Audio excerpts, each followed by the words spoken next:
¿Qué tal? ¿Cómo están? Buenas noches. Estamos en vivo y en directo. Estamos arrancando Cara Cruz, 21 en punto, 24 grados la temperatura en Asunción. Estamos por Unicanal, también estamos por el 13, como cada domingo.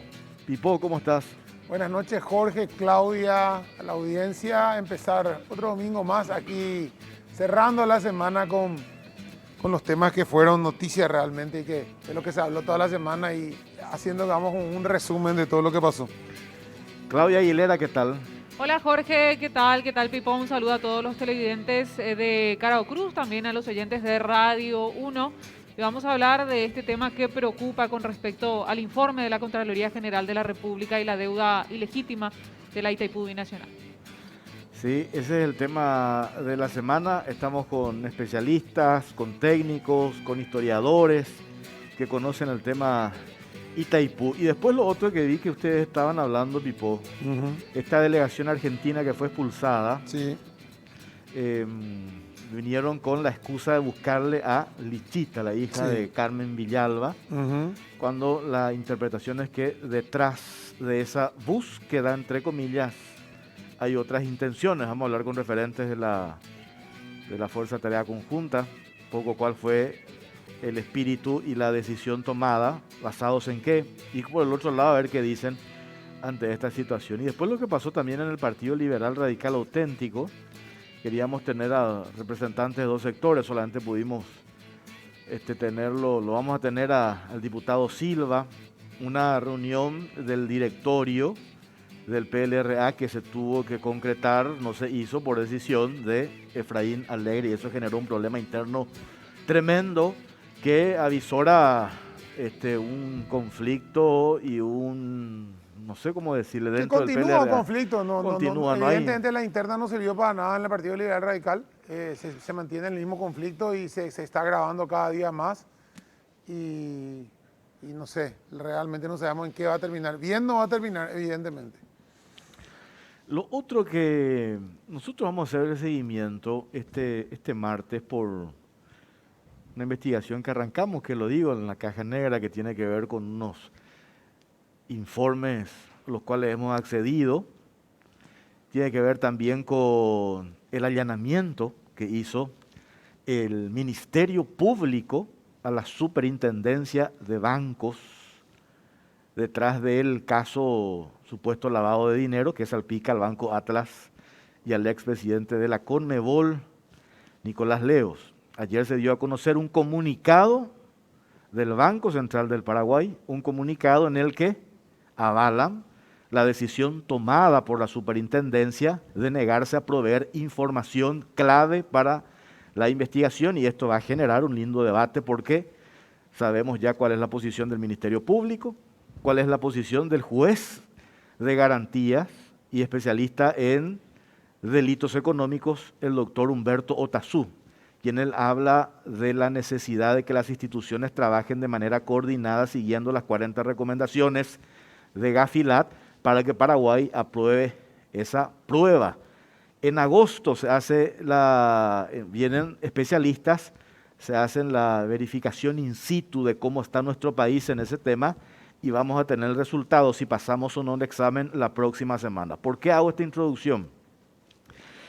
Dos fiscales especializados fueron de lavado de dinero y financiamiento del terrorismo, fueron los que solicitaron el allanamiento a la superintendencia de bancos. ¿Por qué? Porque la superintendencia alega secreto bancario y no provee la información, cuando que hay una ley que les habilita a los fiscales, le deja fuera a los fiscales de la posibilidad de que invoquen lo del secreto bancario. ¿Y quiénes son estos dos fiscales? Está la doctora Liliana Alcaraz, quien está al frente de ese equipo, y hay otro fiscal de nombre Francisco Cabrera. Sí. Entonces, aparece a partir de la intervención, para entender un poco cómo funciona específicamente el grupo empresarial vinculado al tema del Banco Atlas, en este caso el diario ABC Color. El grupo Socolillo, digamos, ¿verdad? Empezó una campaña en contra del fiscal Francisco Cabrera. Independientemente que nosotros en algún momento a lo mejor lo tocamos acá, sin ir al fondo de la cuestión de lo que pasa en la gobernación de Central, uno de los fiscales que tiene a su cargo la investigación es Francisco Cabrera. Se han tomado del caso de la gobernación de Central para sacar una serie de cuestiones que no tienen absolutamente nada que ver, traída de los pelos que afectan a este fiscal. ¿Y cuál es la motivación? ¿Por qué ese medio periodístico se tomó contra ese fiscal? Porque es uno de los fiscales que hoy tiene a su cargo la investigación de un caso gravísimo que tiene que ver con supuesto lavado de dinero y que involucra al Banco Atlas, banco de la familia Sucolillo. Acá, Jorge, es clara el modo operandi de ABC Color y del grupo Sucolillo y de su gente.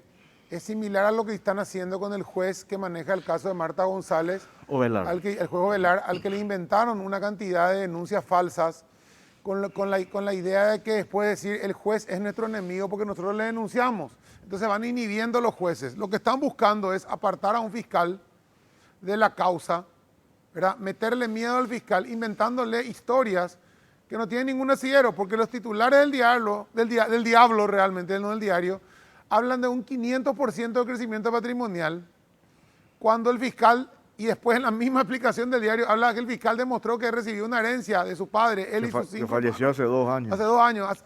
Sus 5 hermanos recibieron en partes iguales parte de la herencia, y dicen que eso fue, explica, o sea, el titular dice, creció 500% su patrimonio, pero abajo mismo explican, creció porque heredó, acá está la herencia, acá está la documentación, o sea, ¿qué hacen con esto? Sembrar duda, sembrar miedo, de repente buscar apretar a los fiscales, que es el modo operandi normal del grupo Sucolillo. Recordemos que tienen ahí a un abogado que es el famoso 10º ministro de la Corte, Carlos Benítez, también tuvo un crecimiento patrimonial, si es por crecimiento patrimonial de él, ahí estamos hablando de un crecimiento patrimonial exponencial, multimillonario, asesor jurídico del grupo ABC, que maneja los hilos de la Corte.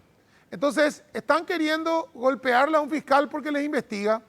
El Banco Central, ya siendo cómplice, desde el presidente del Banco Central hasta su superintendente de banco son cómplices, se han convertido en cómplices del FIFA Gate, al negar información a la Fiscalía, atajándose una ley que no existe, ¿verdad? Negando la información directamente a una orden de un pedido fiscal, encubriendo un supuesto lavado de dinero.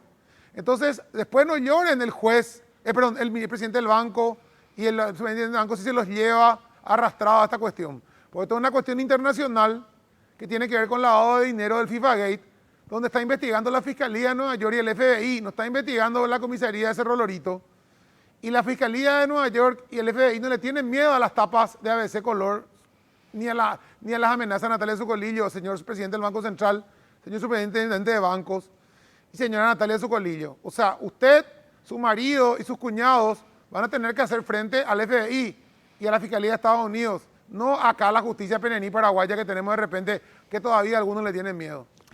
Yo decía el otro día, para arrancar ya con nuestro tema, que cuando se dieron 2 allanamientos, la investigación que lleva adelante la Fiscalía, específicamente la doctora Liliana Alcaraz, el primer allanamiento que se había hecho al Banco Atlas, un segundo allanamiento que se hizo hace 2 semanas en la Superintendencia de Banco, el BCP, que históricamente no hay antecedentes de que la Fiscalía haya allanado la sede del Banco Central del Paraguay.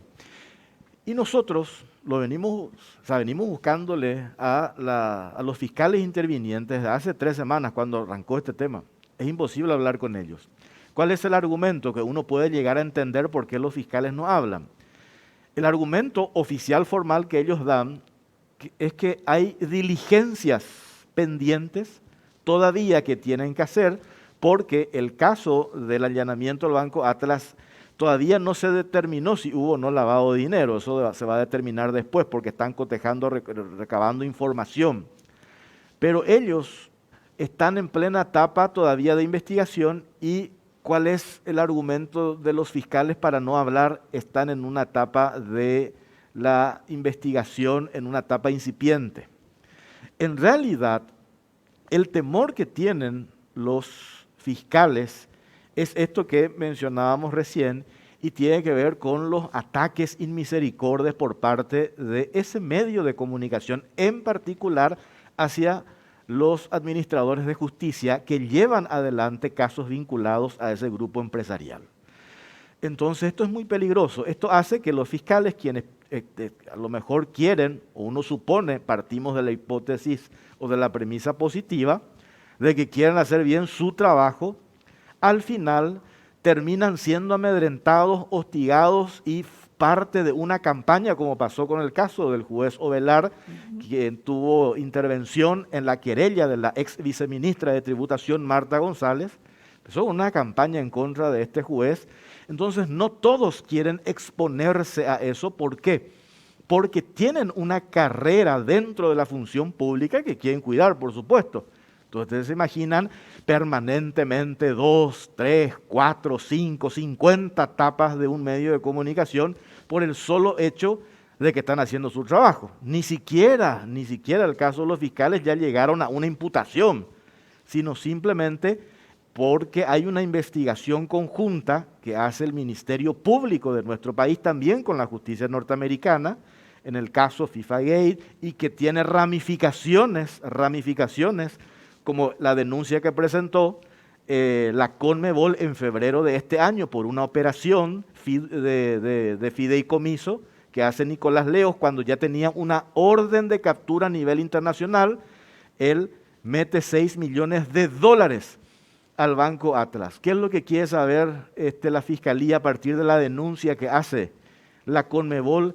Si se hizo la debida diligencia, si ese dinero, ¿de dónde provino? ¿De dónde vino ese dinero?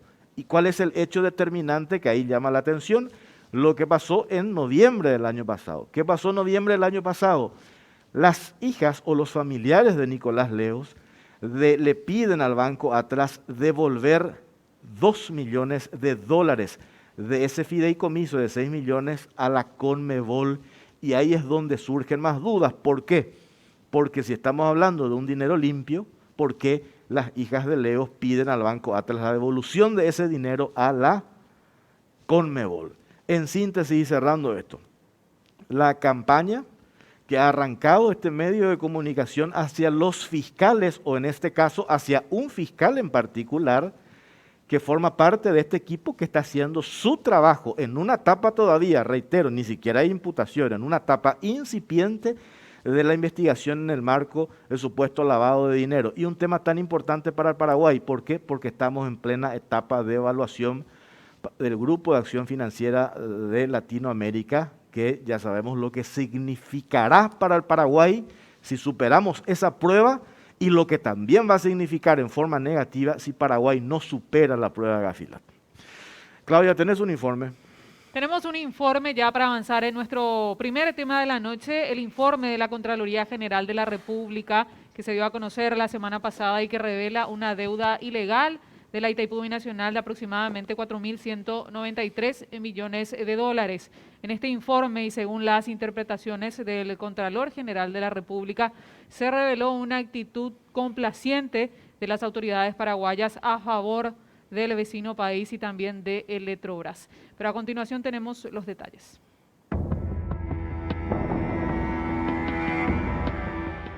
La Contraloría General de la República concluyó la auditoría de la deuda de Itaipú. El trabajo de control había iniciado en el año 2009, pero existieron varios contratiempos relacionados con la provisión de documentos, pero finalmente lograron reencauzarla y exponerla a la opinión pública. El documento concluye lo siguiente: Itaipú bajó ilegalmente el precio de la tarifa establecido por tratado entre los años 1985 y 1997, a excepción de 1991, a pedido de Eletrobras, dejando de percibir 1.700 millones de dólares. La reducción de la tarifa generó un aumento indebido e ilegal de la deuda de Itaipú, que asciende a 4.193 millones de dólares. Entre los años 1998 y 2020, la binacional incrementó su tarifa por encima de lo establecido en el tratado para compensar el aumento de la deuda con Eletrobras, generando un perjuicio a la ANDE y a sus usuarios. Entre los años 1999 y 2001, la ANDE también se vio imposibilitada de pagar su deuda. Sin embargo, Itaipú le refinanció con una tasa de interés del 12%. Todas estas decisiones beneficiaron a Eletrobras, pero perjudicaron a la ANDE, aun cuando se trataba de una entidad binacional propiedad del Estado paraguayo y el Estado brasileño, y lo más llamativo, con la complacencia de los representantes paraguayos. Varios legisladores de la oposición dejaron entrever que los varones de Itaipú fueron cómplices del saqueo del ente binacional al autorizar la reducción de la tarifa de la energía eléctrica y, por otra parte, los intereses usurarios y dispuestos por Eletrobras, que ofició de acreedor y deudor de Itaipú. Por su parte, el vicepresidente de la República, Hugo Velázquez, señaló a medios de prensa que el crecimiento del pasivo de Itaipú se dio debido a los problemas ocasionados en el Brasil. Por lo tanto, considera la pertinencia no solo de negociar las nuevas condiciones financieras, sino también de exigir un resarcimiento por la deuda ilegal generada. En tanto, el Ministerio Público abrió una investigación al respecto. El fiscal Marcelo Pecci, parte del equipo investigador, precisó que hasta el momento se ajusta la lesión de confianza en el caso, pero indicó que la prescripción será un punto de análisis del equipo. Además, detalló que se debe determinar el tiempo en el que ocurrió el hecho, la legislación vigente y también que se trata de un ente binacional.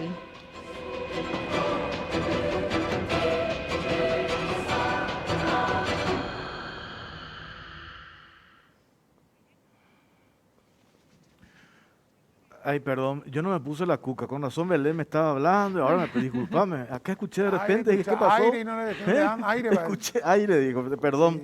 Tenemos una encuesta, Claudia, vamos a meter. Sí, ¿Crees tenemos que una encuesta. este gobierno está en condiciones de sacar una ventaja o un acuerdo positivo para el Paraguay, ¿verdad? Eso podemos poner, ¿sí? Con la renegociación de Itaipú. Esa encuesta podemos poner. Enseguida vamos a compartir ya, vamos a subir. Vamos a compartir enseguida. Bueno, está Carlos Mateo Valmelli, ex director de la Itaipú Binacional vía Zoom. ¿Estás, doctor? ¿Cómo te va? Buenas noches. ¿Cómo te va, Jorge? Saludo a Pipo, también a todos los presentes, a Martín y a todos los participantes del debate. Yo vine de azul en homenaje a tu partido. No sé si te diste cuenta de ese detalle. ¿Qué color está? ¿Eh? ¿Y qué color está? No le veo. ¿Verde? Parece. Bueno, doctor, este tema del informe de la Contraloría General de la República, hemos hablado un montón ya sobre esto, te escuché, charlamos en la radio, varios especialistas, referentes, todos los sectores de vuelta, está en la discusión este tema que nosotros decimos tiene que ser de interés, de interés general, de interés general. Ya arrancamos entonces con nuestros... A ver, ¿me escuchás, doctor? O se fue, me dicen. ¿Estás, doctor? Bueno, vamos a arrancar acá con nuestros invitados que están en piso. Yo quería preguntarle justamente a nuestros invitados, a Sasha, que es una persona que conoce mucho de la historia de Itaipú. Especialista en historia de Itaipú. Especialista en esto, que sabe bastante el tema, sí, es uno de los que más sabe.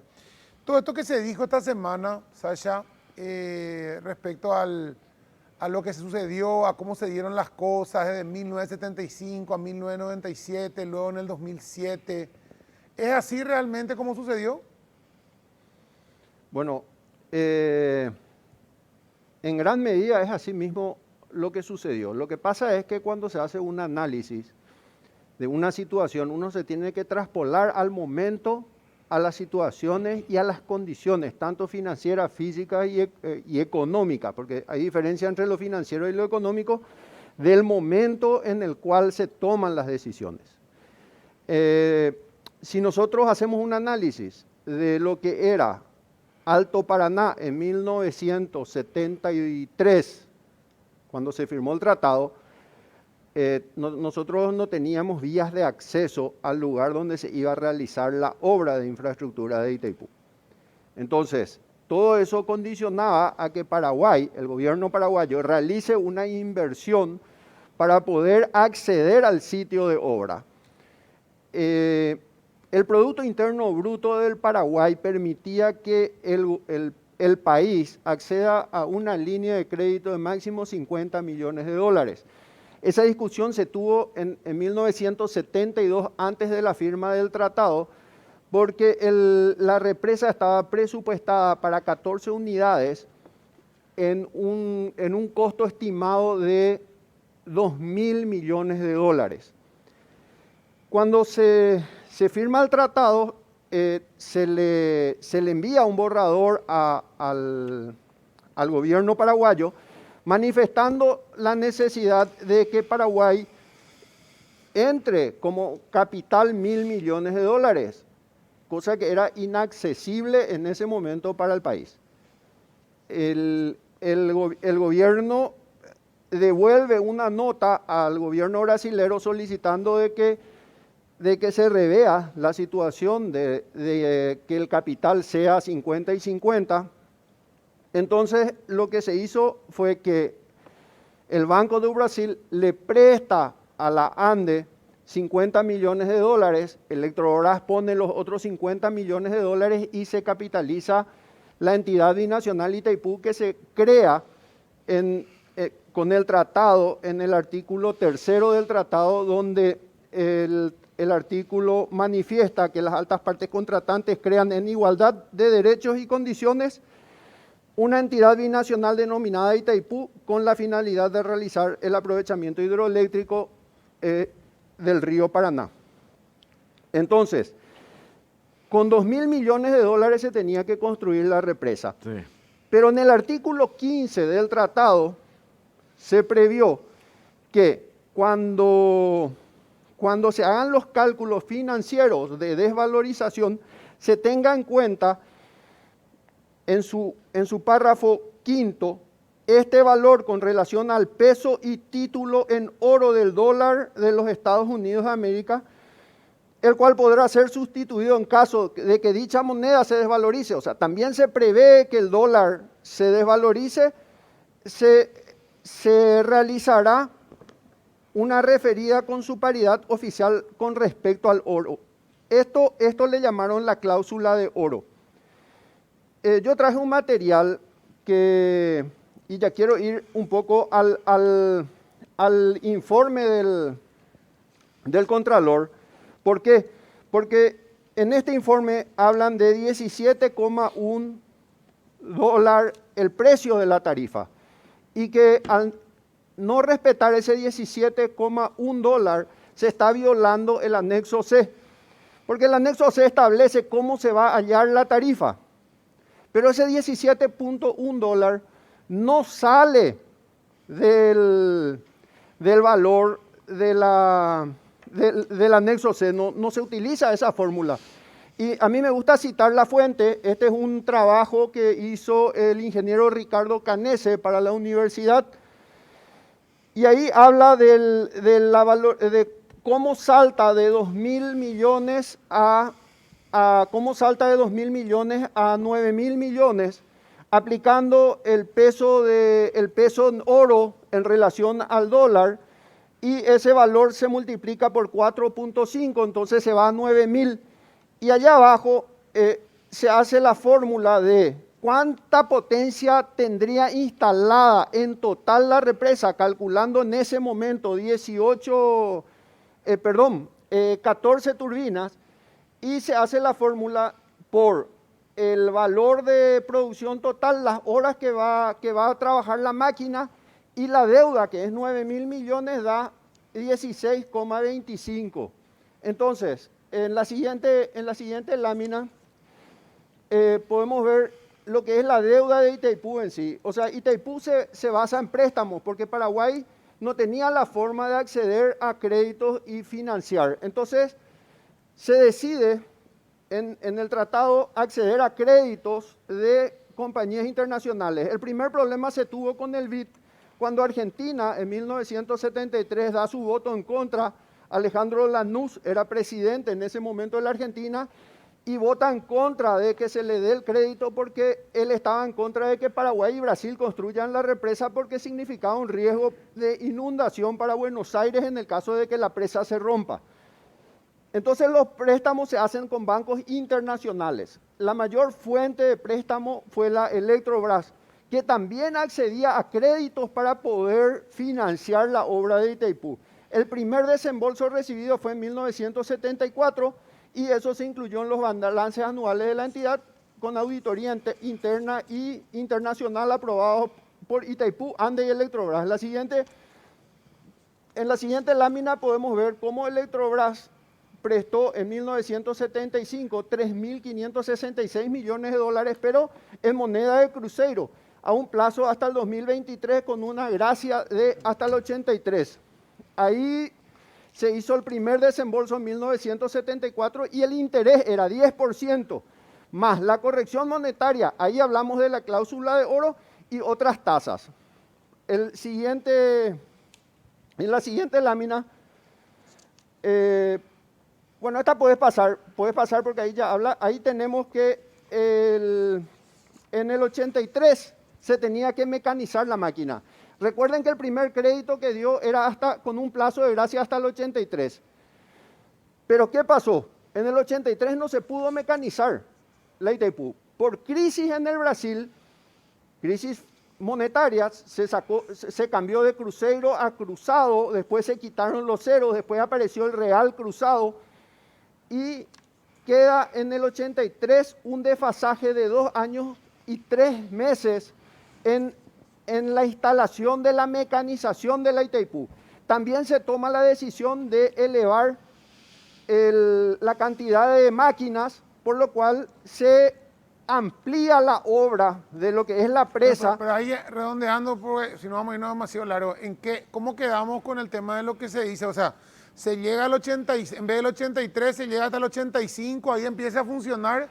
¿Cuándo se produce ese pedido de Brasil que dice yo no puedo pagar esto, puedo pagar menos?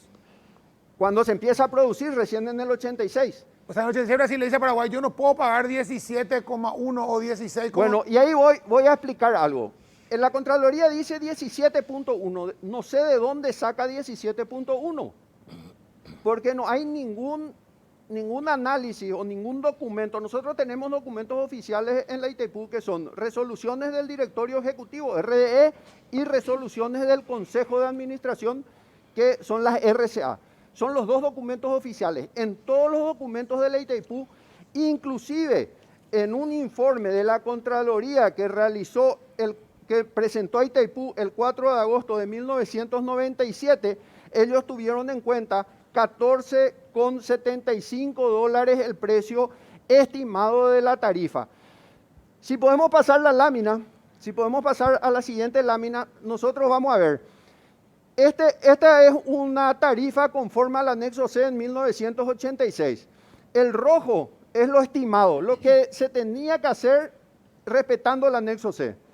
Nosotros vemos que en 1986 el punto rojo más elevado está por arriba de los $40, yo calculo $43. En 1986 respetando a rajatabla lo que dice el anexo C. Y se cobró 10. Se cobró 10. Entonces, vamos a lo que... y es el primer error de la Contraloría, porque ellos dicen, por suerte no vieron este informe, porque si no iba a decir tenían que cobrar 40, 43. ¿Y no tenían que cobrar 43? Si se respetaba el anexo C, a ese día tendrían que haber hecho $43. ¿A quién le vendes a $43 cuando el precio del mercado está por debajo de 10? Bueno, pero el mercado pues no existe si no había nadie que le vendiera más a Brasil a otro precio. ¿A quién le vendes tu energía? No, perfecto, pero te digo, si Brasil no tenía a quién comprarle, el precio del mercado no existe. O sea, no era una botella de whisky, o sea, no había 10 marcas. Había energía de Itaipú o había energía de Itaipú para comprar. ¿O de dónde iban a comprar? Eso es lo que pregunto es, si el precio se obtiene del... No es así, Pipo. Ellos tenían de dónde comprar energía. Espérame, Sacha, un rato. Vamos a seguir. Tenemos muchísimo tiempo. A ver. Carlos Mateo, ¿estás? ¿Cómo te va? Te saludo de vuelta porque no sé si salió hace rato. ¿Estás, doctor? Sí, muchas gracias y perdón por la imperfección técnica. Bueno, doctor, este informe de Contraloría, una pregunta puntual y quiero ir a lo puntual. Este informe de Contraloría que se dio a conocer la semana pasada, yo sé que tuviste tiempo de revisar, de leer. ¿Esto nos va a servir como una herramienta de negociación posterior con el Brasil para mostrarle eso o no? ¿O simplemente queda como una cuestión de que nos confirma lo que muchos ya decíamos que esto estaba pasando en Itaipú y después no sabemos si el Ministerio Público va a avanzar en algún hecho punible porque se habla de que todo lo que está allí ya pudo haber prescripto? No, mira, en primer término yo pienso que aquí hay que mirar por sobre todas las cosas del futuro. Es correcto esto lo que vos decís.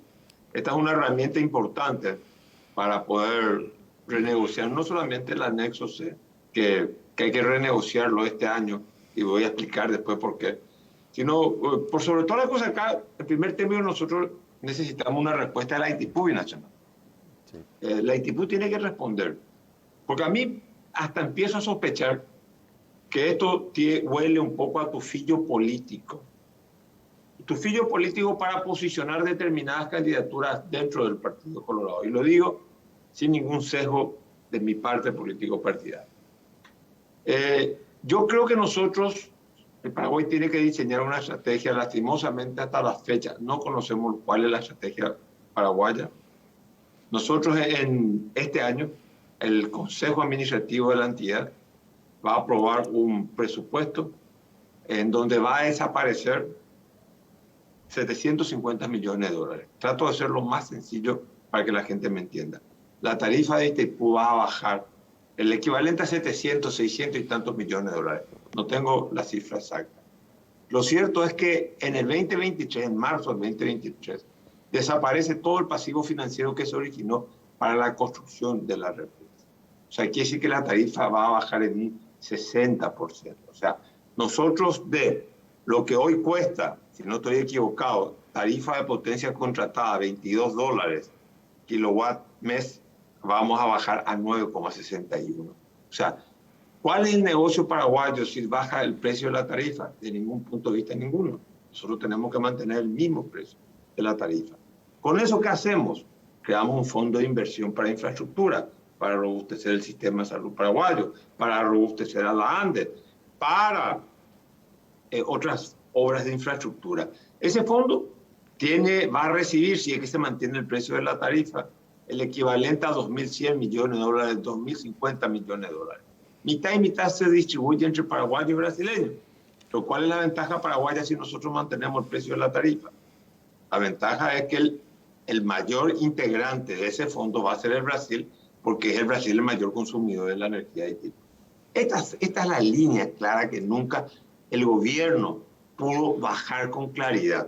Recuerdo yo declaraciones del presidente Mario Abdo Benítez, recuerdo declaraciones de José Alberto Alderete, recuerdo declaraciones de Pedro Ferreira, donde anunciaban que la tarifa tenía que bajar.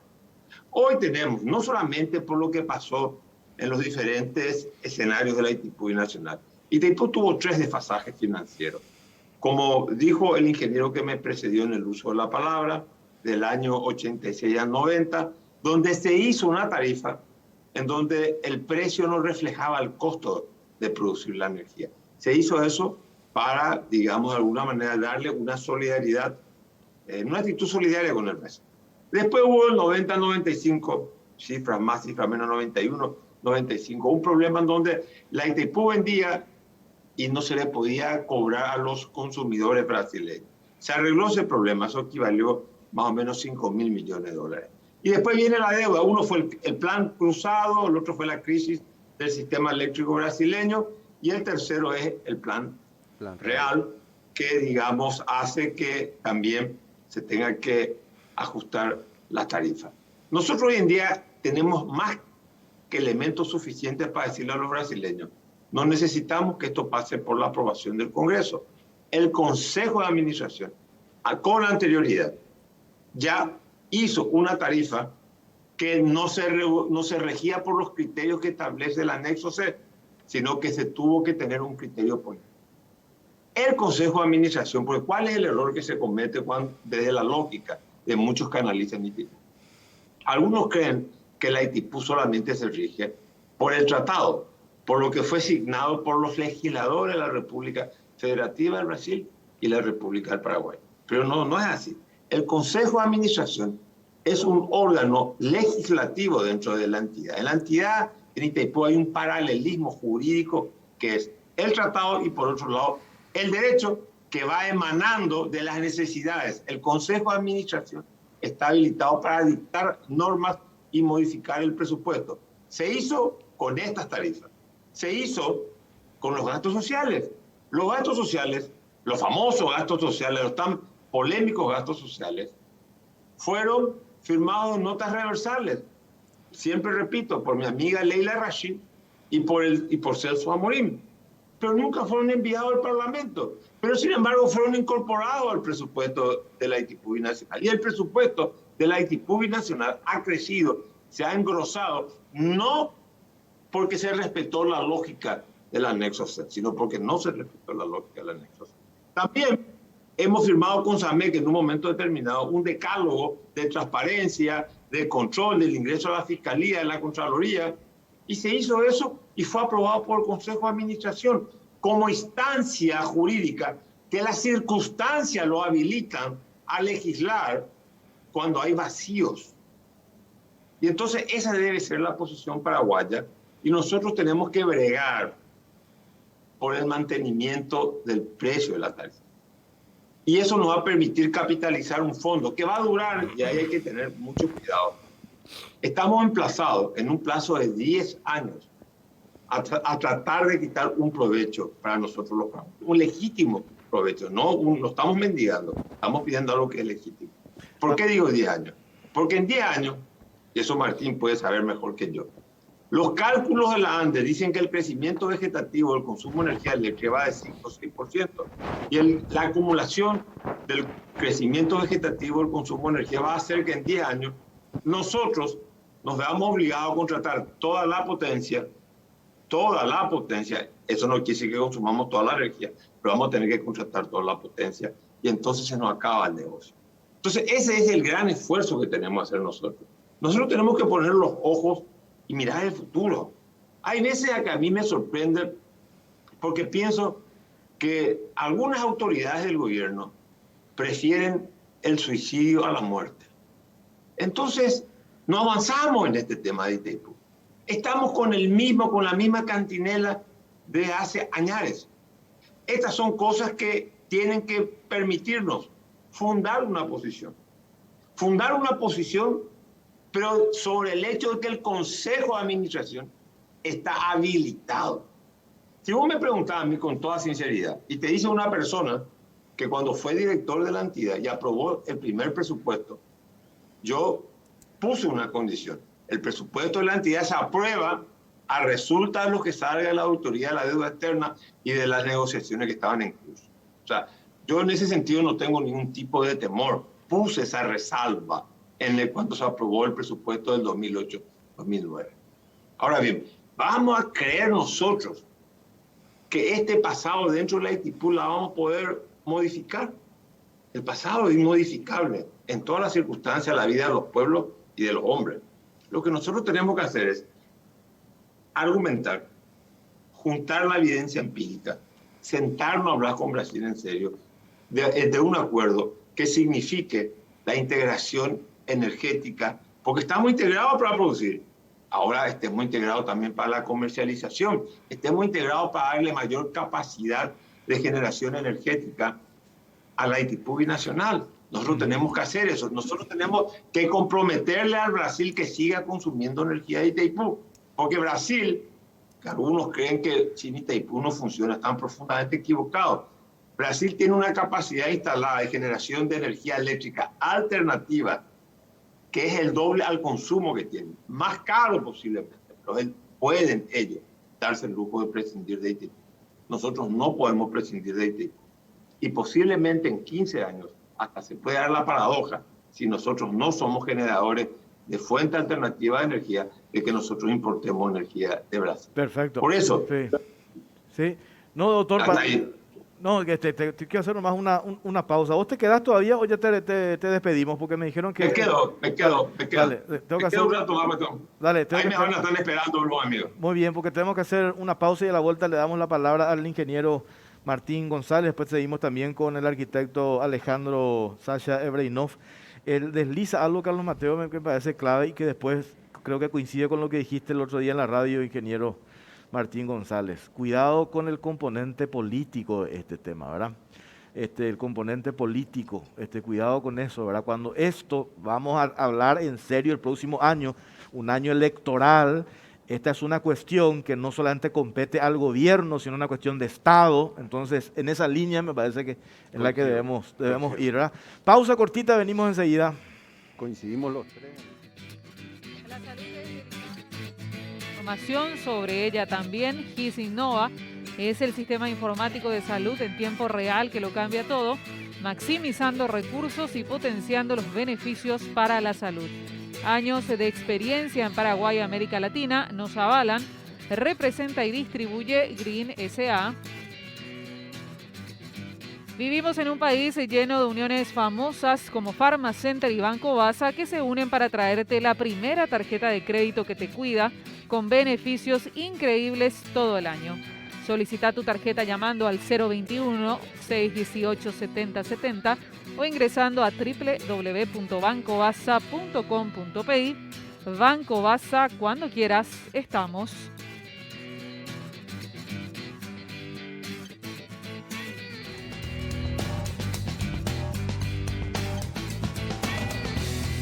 Continuamos en Caro Cruz y vamos a ver qué opina la gente a través de las redes sociales, @CaroCruzPI. La consulta que hicimos es la siguiente.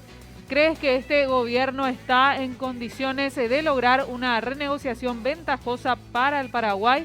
Sí o no son las opciones y ya la gente va participando. En un 87% la gente dice que no hasta el momento, pero la encuesta queda habilitada.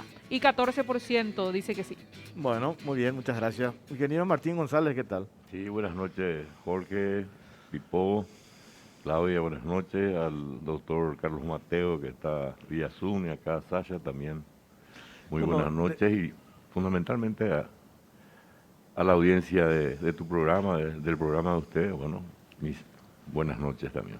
¿Qué rescatamos hasta ahora de esto que estábamos hablando, por un lado, y de este informe de Contraloría? Un poco también tiene que ver esta pregunta que te hago con lo que le decía al doctor Carlos Mateo. ¿Va a ser un disparador para nosotros instalar de vuelta el tema? ¿Podemos llegar a usar ese informe de Contraloría? ¿Tiene algunos errores conceptuales, premisas falsas, como dice Sasha? ¿Qué decía al respecto? Bueno, yo primero quiero hacer una pequeña historia rápida, no va a llevar más de 2 minutos o 3 minutos. Cuando nosotros hablamos de renegociación de la deuda de Itaipú, nos perdemos en el tiempo y obviamos muchas cosas que se hicieron en la vida institucional de la Itaipú. Itaipú tuvo un acierto, así como dice el informe de la Contraloría, un acierto de cuenta. ¿Y por qué dice acierto de cuenta? Dice porque ese es el idioma brasileño, un acerto de conta. Entonces se tomó eso y se tradujo al español y de ahí viene el llamativo nombre que pone. Es un ajuste. Un ajuste. ¿Sabe qué? Es el tratamiento, una refinanciación de las cuentas que vos tenés vencidas. 89-90 se firma la primera gran negociación, digamos, de la deuda de Itaipú. Que, lógico, y así como está, que es real también el hecho, en el año 86 redujo en 2 meses la tarifa de 14 y algo para 10. Lo que obviamente tuvo que haber generado un perjuicio económico, financiero o como querramos llamarlo, porque si yo pretendía vender a 14 y finalmente lo vendo ahí, bueno, algún perjuicio tiene que haber.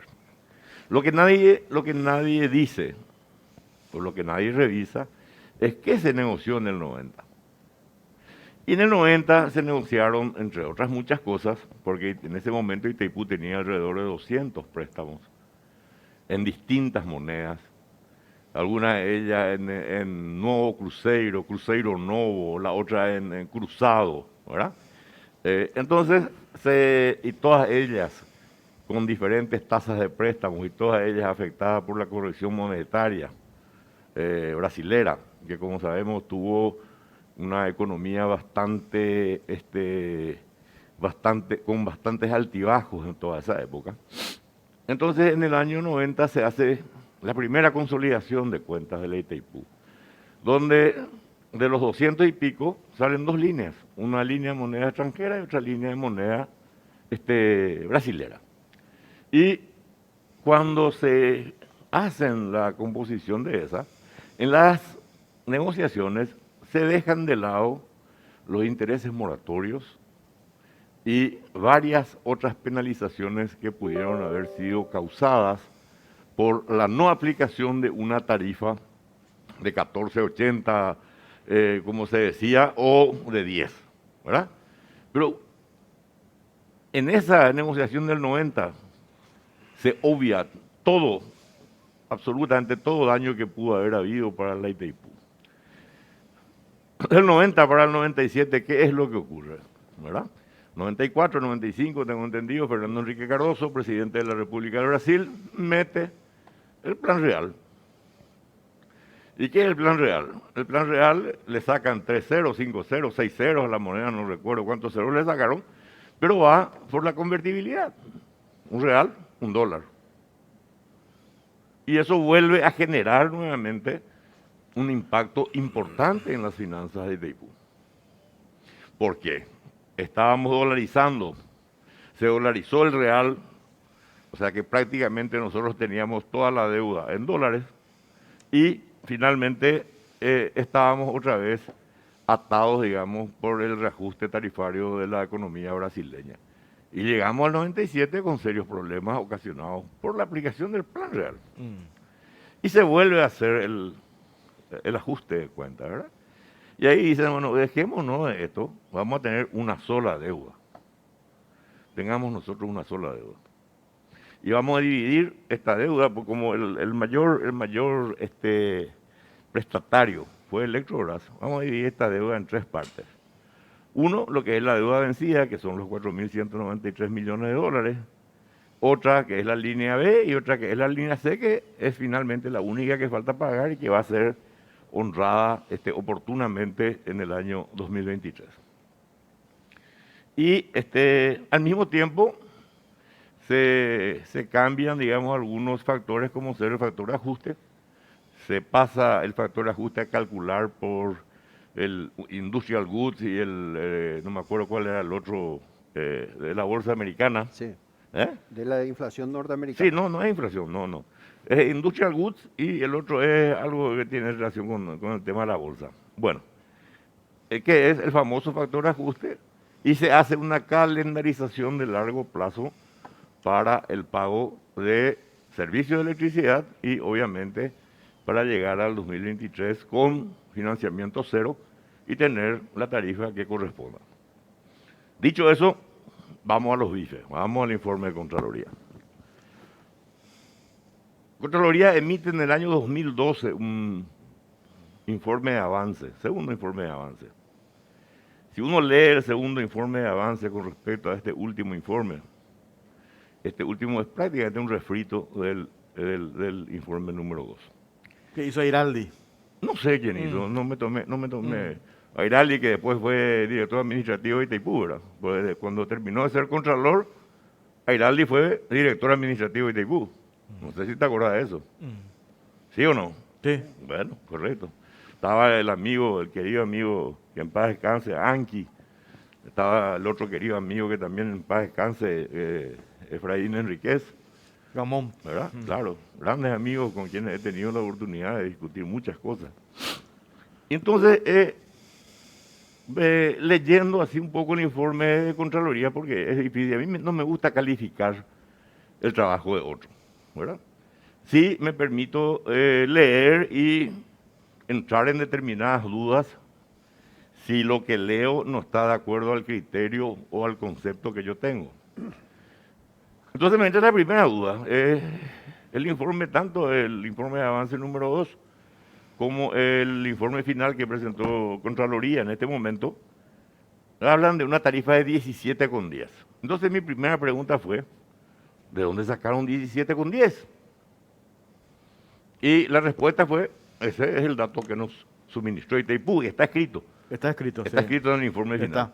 Pero eso mismo, si vos lees en el informe de avance número 2, ¿verdad? El 17,10, aclara la Contraloría de que ese dato le fue entregado por la Comisión de Entes Binacionales de la Cancillería. O sea, no fue nunca un informe oficial. Oficial de Itaipú. Nunca Porque nunca en el salió. informe de Contraloría de ahora dice Dirección Financiera. Dice. Sí, pero no es cierto. Y pregunté, ¿ustedes de dónde sacaron 17,10? Y hoy, esta mañana, estuve hablando con gente de Itaipú. Hasta ahora no encuentran ellos ninguna simulación que haya dado 17,10. Primer punto. ¿Por qué es clave eso, esa aclaración? Y porque ellos hacen el cálculo. A partir de ese número. Claro. Entonces, a partir de ese número, vos podés tener una consecuencia. Y a partir de otro número tenés otra consecuencia. O sea que si 17 ya bajé a 14, ya tenía una consecuencia. Y si de 14 bajé a 10, tengo más consecuencias todavía. Yo no estoy negando los hechos, Sí. solamente estoy yéndome a lo concreto. Sí. Primero, 17,10 es un número inexistente. No existe. ¿Cuál era el número? Nadie entregó. Todos se preguntan de dónde salió con 17,10. Nadie sabe. El número es 14,75. No importa según la eso, pero no resolución importa, del directorio. no Pero importa eso. Vamos a analizar. Yo quiero sacar acá de contexto Contralor, no es Contralor, es Contraloría. Sí. Yo quiero sacar de contexto acá el director, no es el director, es Itaipú, ¿verdad? Y celebro mucho que haya una institución con rango constitucional, como lo es la Contraloría General de la República, que hoy tiene una posición oficial con respecto a una cosa que hemos venido discutiendo hace años a través de cartitas, a través de entrevistas y compañía. Bueno, hoy es oficial. Y ahí coincido totalmente con el doctor Mateo. Al ser oficial y ser de esta forma, Itaipú tiene la responsabilidad de contestar.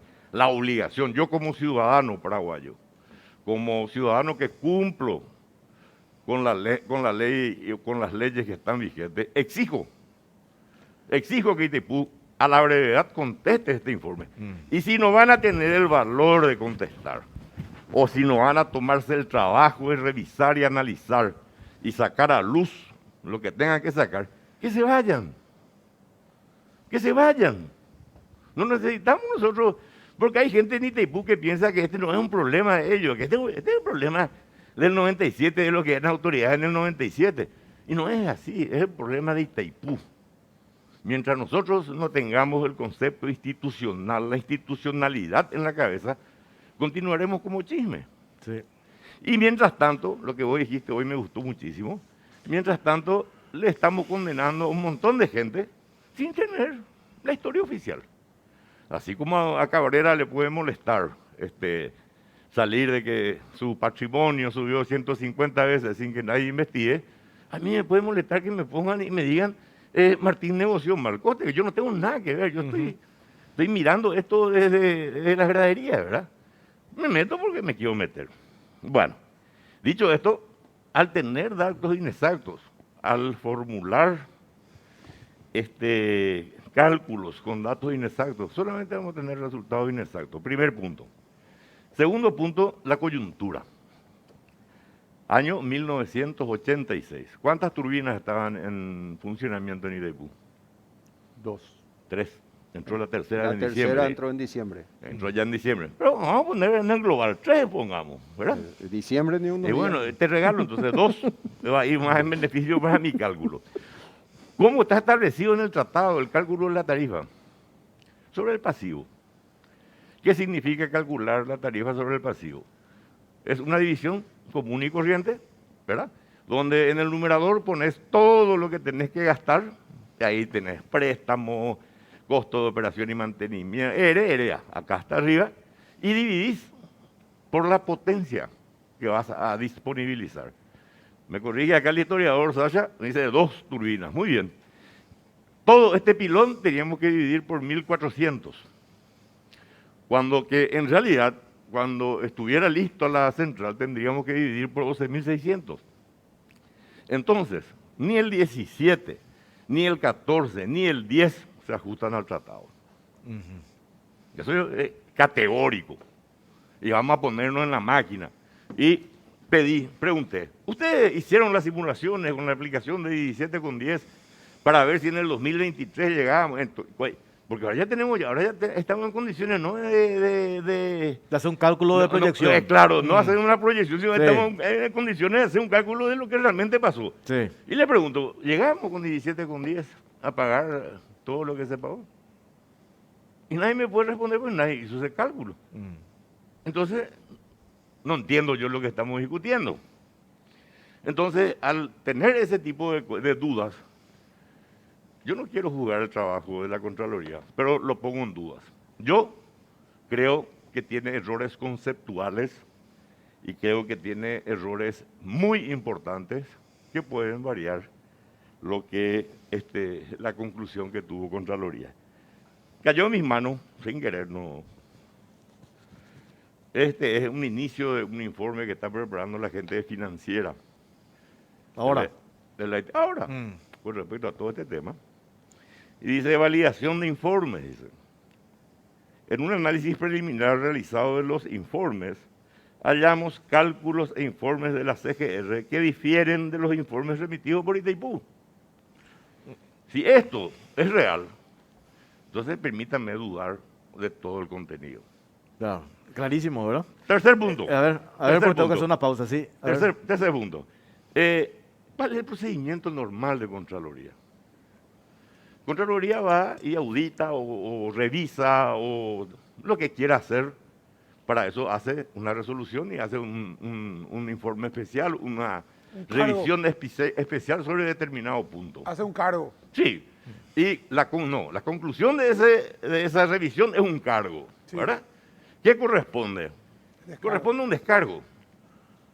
Sí. Lo que no entiendo es por qué Contraloría, de buenas a primeras, sin decir aguabá, dice, sin que Itaipú haya participado, opinado sobre ese informe, sin darle la chance a Itaipú de hacer el descargo, lo da como una verdad total. Cuando el proceso histórico de la Contraloría es ese descargo, en todas las auditorías en que todos se los procedimientos, claro, pero no es solamente observación, la Contraloría. descargo y después una observación final otra vez. Es que así tiene que ser, Sí. porque vos haces tu descargo y hasta la Contraloría puede no aceptarte, te puede decir, no, bulebú, lo que vos estás diciendo, me reafirmo en lo que hago. No Así ocurrió. mismo. ¿Por qué? ¿Qué pasa? Y volviendo a lo que hablamos, lo que coincido con el doctor Mateo, Itaipú tiene que contestar esto. No es Martín González, ni Sasha, ni Mateo Valmelli, ni Kencho Rodríguez, ni nadie. Nosotros somos pasado, historia. Nosotros podemos sentarnos con nuestros nietos y contarles parte de la historia que conocemos, que vivimos muchos de nosotros. Pero no nos olvidemos que Itaipú es una entidad, es un ente binacional, donde nosotros tenemos un socio que se llama el Estado brasileño. Y nosotros, el Estado paraguayo, es el socio de Itaipú. Y eso tiene que, porque a mí no me gustaría saber que el socio mío en un emprendimiento me embromó. Claro. Me haría sentir muy mal, ¿verdad?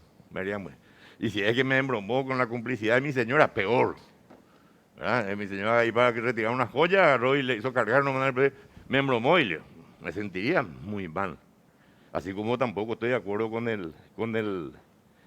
la encuesta que hacen ustedes, de decir que Paraguay va a sacar ventaja.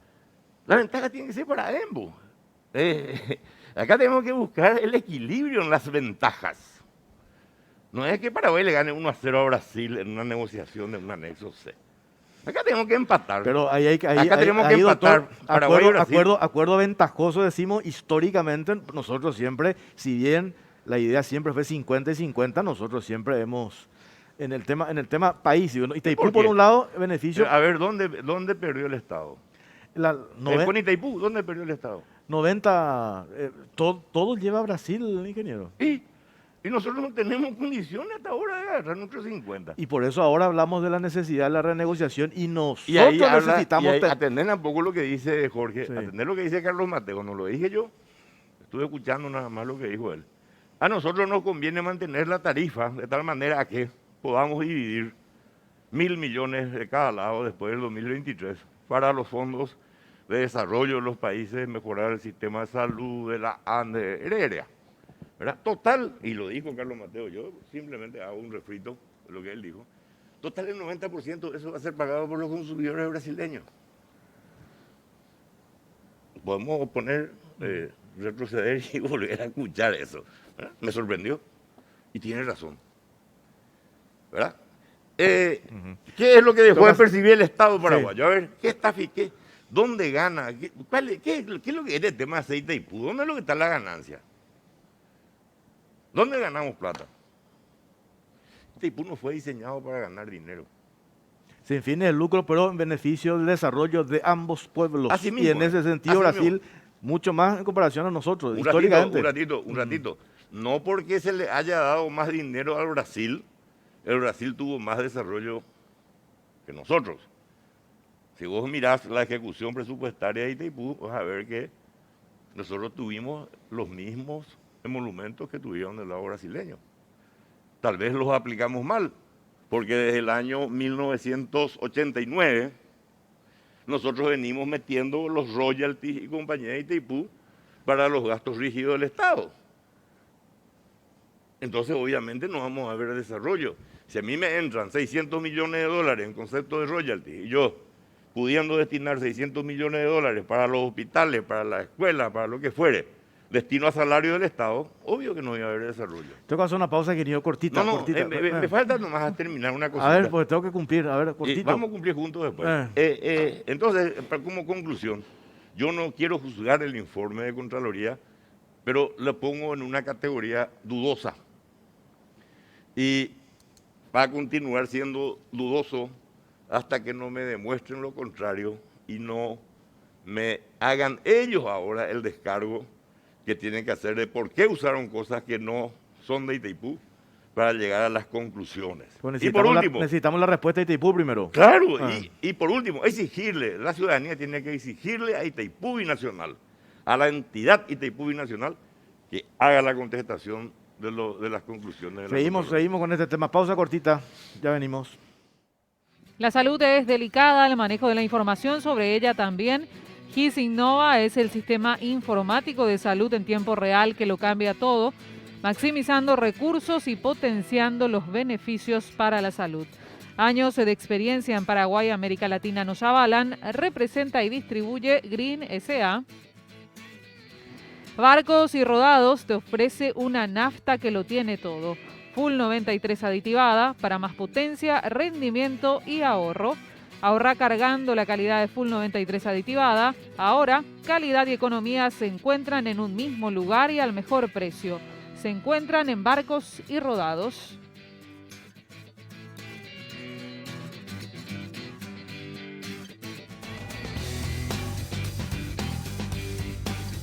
Continuamos en Caro Cruz y vamos a ver los números de la encuesta que habilitamos en la cuenta de Twitter. ¿Crees que este gobierno está en condiciones de lograr una renegociación ventajosa para el Paraguay sobre Itaipú? Más de 570 votos. En un 48.9% la gente dice que sí y 51.1% dice que no. A ver, vamos con Carlos Mateo y cerramos con él y después volvemos acá con Sasha y con el ingeniero. Doctor, ¿estás todavía? Carlos Mateo, ¿estás? Sí, te escucho, Jorge. Escuché atentamente lo que dijeron los dos ingenieros, que son personas que tienen mucha experiencia en el sector. Al tener datos inexactos solamente se pueden tener resultados inexactos, dice el ingeniero Martín González, refiriéndose a este informe de Contraloría. Si esto es así, ¿de qué estamos hablando entonces sobre este informe, doctor? No, mira, en primer término, sí es cierto lo que dijo Martín, de que esos datos no fueron pasados por la Itaipú Binacional, los datos que presenta la Contraloría. Yo no tengo información al respecto, pero eso es un tema grave, porque la Itaipú tiene todos los datos. Recuerdo que en el año 2008-2009 yo recibí la presencia de fiscales que investigaban todo lo que había en la Itaipú Binacional y de la Contraloría, y yo me pasé a la margen izquierda con el ex Contralor Airaldi, y nosotros fuimos a cerciorarnos que ahí están conservados todos los documentos de la entidad. El primer recibo que emitió la entidad está ahí reservado en papel. Así mismo. Pues yo quisiera, te digo, a mí me preocupa más el futuro, porque el futuro es lo que se vive, el pasado ya lo hemos vivido. No estoy desmeritando el pasado, lo que pasa es que muchas veces el presente se tiene una actitud invasora hacia el pasado, esa es una actitud normal. Desde el presente se invade el pasado, pero también desde el presente se construye el futuro. Yo quiero construir el futuro para Paraguay. Y quiero recordar una cosa. Este modelo de Itaipú, claro que tiene asimetrías. ¿Por qué razón? Porque se fundó en la lógica del mercado cautivo. ¿Qué quiere decir eso? De los dos países, uno solo podía comprar la energía. Y ese país era Brasil. Y ese país estaba obligado a comprar la energía de la Itaipú Binacional, todo lo que nosotros no podíamos consumir. Y nosotros hoy en día consumimos el equivalente a una turbina, no sé si llegamos a otra media turbina o a un cuarto de turbina.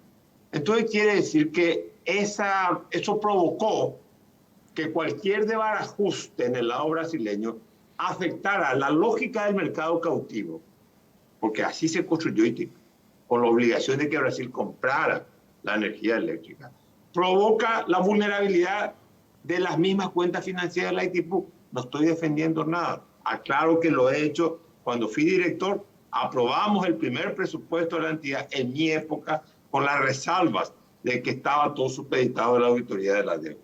Pero creo que es importante entender lo que pasó sin ningún tipo de fanatismo ideológico ni de dogmatismo. Por otro lado, ¿cuál es el problema real de la Itaipu? La Itaipu, desde el punto de vista técnico, funciona. La Itaipu tiene en el acta de Foz de Iguazú un concepto que se llama el justo precio. El justo precio es una idea regulativa, pero es muy difícil decidir cuándo el precio es justo, porque los hombres en ningún momento de su historia siempre tuvieron un mismo concepto de la justicia. Entonces nosotros tenemos que buscar el precio practicable que beneficie al Brasil y que beneficie al Paraguay. Los brasileños sí hacen una interpretación ortodoxa del tratado. Pueden decir, no vamos a empezar a negociar recién en el 2023. Y entonces eso le van a dar rienda al asunto. Y en el 2033, cuando nosotros ya tenemos que contratar toda la potencia, no se va a lograr ningún acuerdo. Nosotros este año, por eso es importante la actitud que asuma la directoría y el consejo administrativo de la Itaipu Nacional. Acá no se pueden hacer de los Judas Iscariotes. Acá no se pueden hacer de los Pilatos. Acá hay que hablar claro. Totalmente. No solamente tiene que hablar claro, no tiene que ser ambiguo tampoco el vicepresidente de la República para posicionarse políticamente sobre una cuestión de decir, no, nosotros no tenemos nada que ver con el pasado. Eso es falso, falsedad absoluta. Hay una continuidad jurídica, institucional en la Itaipu y en el Estado paraguayo. Por eso ahora el tema es, discutamos sobre la base de que el precio justo.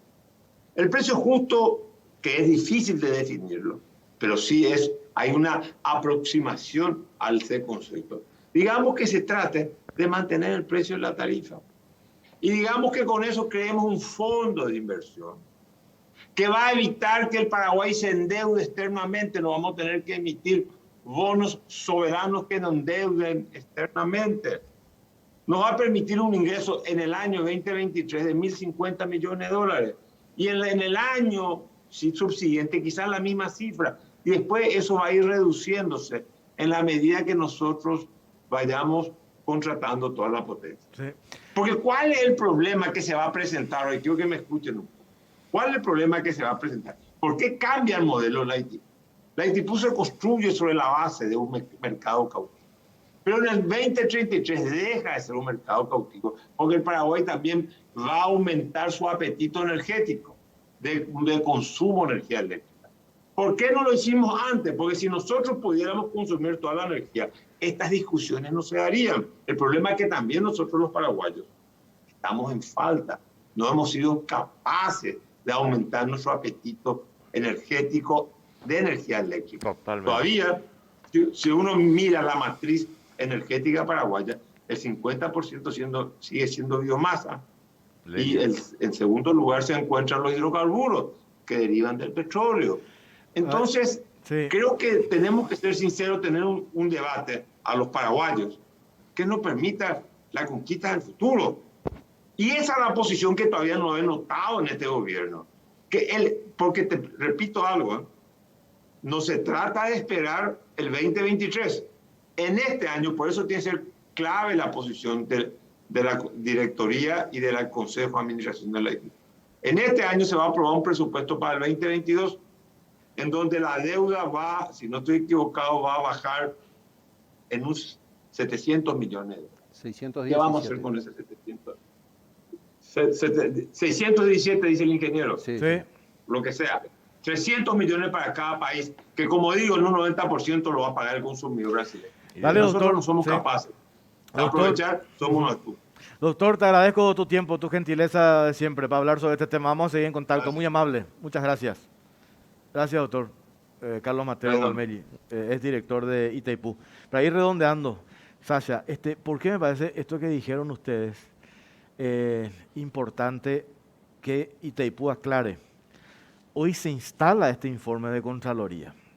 Arrancaba yo la pregunta con el doctor Mateo, esto va a servirnos para nosotros como una herramienta de llevar sobre la mesa a la hora de renegociar y los brasileños van a decir, ¿pero dónde usted sacaron esto? Esto no es así. Y podemos quedar mal parados, podemos quedar en offside. Y lo que a lo mejor la intención que puede ser buena de la Contraloría de contar esto, nos puede jugar en contra. Entonces, eso es lo que hay que aclarar, me parece, Sasha. Es así mismo. Sí. Hay que cuidar las terminologías. Acá habla de una deuda ilegal. Para que sea ilegal, o hay gente que le llama deuda espuria, para que sea ilegal o espuria. Para que sea espuria, no tenía que haber existido la deuda. La deuda existía porque Itaipú accedió a créditos para poder construir la represa y esos créditos fueron refinanciados. Si bien fue aumentando por la cláusula de oro que yo hablé o por factores de plan real que impactó, como explicó el ingeniero, también en una deuda, la deuda existía. Entonces no es espuria. Si se aceptaba o no es otra cosa. Ahora, este informe habla de deuda ilegal. Para ser ilegal tiene que violar una ley y para violar la ley acá ellos dicen que viola el anexo C. Sin embargo, en el punto B1 del anexo C le da la potestad al Consejo de Administración, previo parecer de la ANDE y de Electrobras, a reglamentar las normas del presente anexo teniendo como objeto la mayor eficiencia de la Itaipú. O sea, ellos estaban habilitados a hacer lo que hicieron. El Consejo de Administración tiene la potestad de modificar este anexo C. No así el tratado, que en su artículo 13 le obliga, como explicó el ingeniero, el doctor Carlos Mateo, le obliga a ambos socios a contratar toda la potencia instalada, Ahora, que ¿qué era pasa? la Te garantía pregunto para ahí, que se pueda cumplir el compromiso financiero. el hecho que yo pueda como consejo aprobar, porque me autoriza el anexo C, y yo como consejo, vamos a suponer hipotéticamente en complicidad con mis pares brasileños, le hago un guiño a Brasil y le favorezco a ellos con un tipo de pago de más un interés, pago una tasa que no tiene que ser, pago...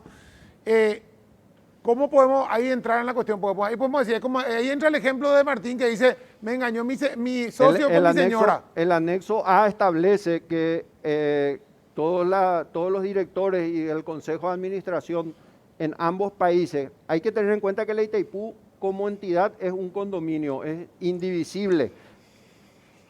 Lo dice el propio tratado, es una sola unidad. Entonces, cuando se pide una respuesta de la Itaipú y se le quiere exigir a los paraguayos no pueden en forma personal o unilateral dar una respuesta a esto. Esto tiene que ser una respuesta institucional donde la Itaipú va a nombrar un vocero que va a dar a conocer una vez que se termine de analizar esto conjuntamente con los brasileros. Entonces, no es ilegal la deuda porque no viola la ley. El informe dice con errores, el primer error es tomar un valor de 17.1 que no existe. Hay varios errores, o sea, en los propios cuadros de la Contraloría, en uno habla de 1.713 millones y en otro de 1.900 millones. O sea, el propio informe varía y la fuente es la misma.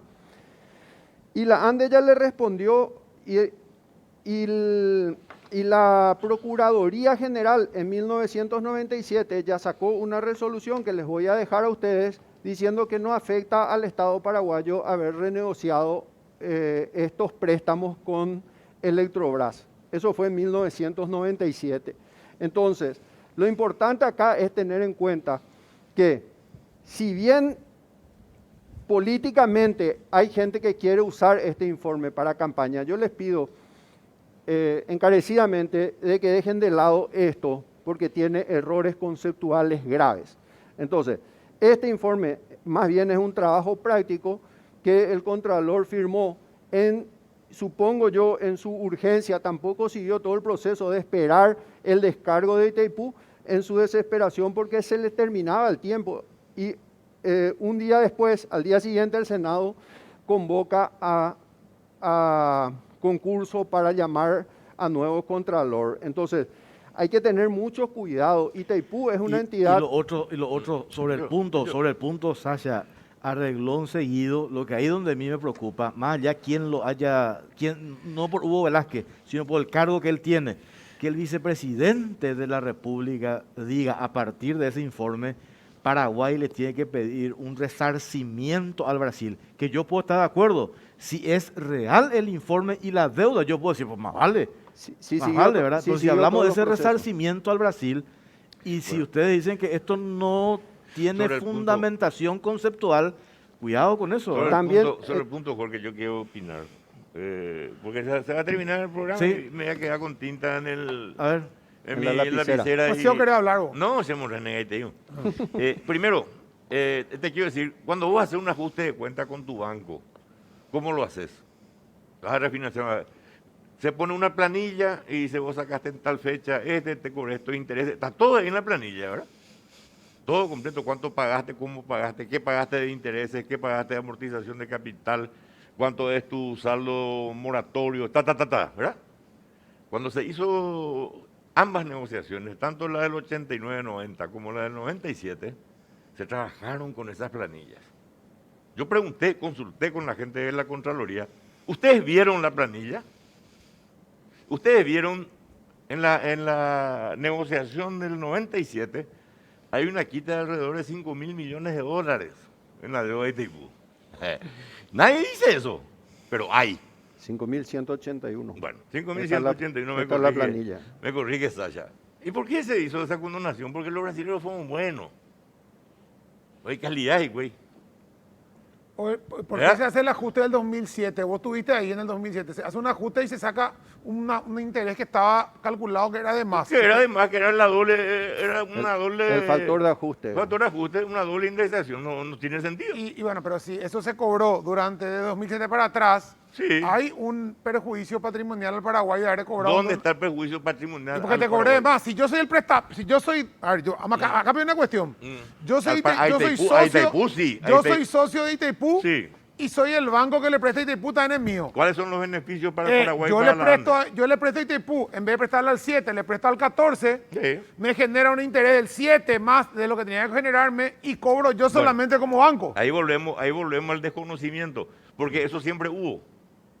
Desde el primer préstamo de Itaipú, siempre hubo. Claro, pues anteriormente era corrección monetaria, que está correcto, y en este tema es mantener, después fue la paridad dólar-oro, ¿verdad?